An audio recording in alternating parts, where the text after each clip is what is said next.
trabaho. Wala itigong pinutahan ng katawan, pinagupod pa ang mga vendors, pag-ubad pang alang-alang mumuo sa kadalanan. Apat!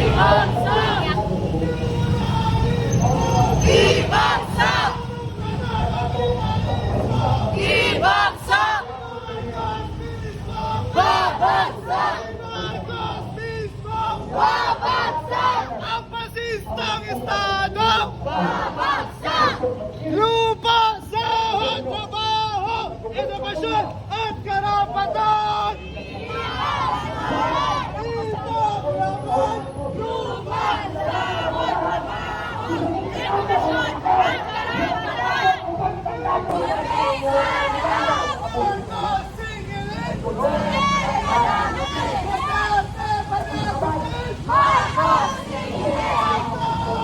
Presyo! Iubos! Sweldo!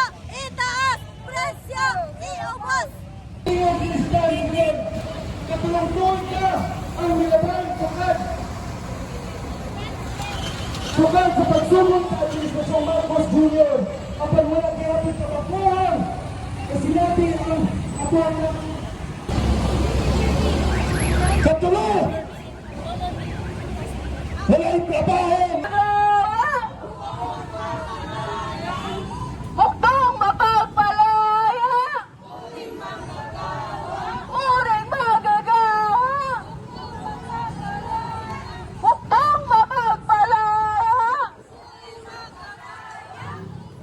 Mga kaigsunan kong Pilipino, sayod ni na nagkadahiya ang inyong tanaw o opinyon sa kitang buwat mo diri sa atubangan. Atan, ayaw ninyo kalimti na ang panawagan sa pagpataas sa sweldo sa sulan, pagkumubo sa presyo sa panaliton, ang atong mga sipambutang sa grenda sa panggoberno. Na ang tanan at ang porsyento sa mga proyekto. Huna-huna, kadaghan ang nanginahanglan sa mga tabang dahilang bihikawan. Wala na makinig at abusan ang pagpakabuta mungol sa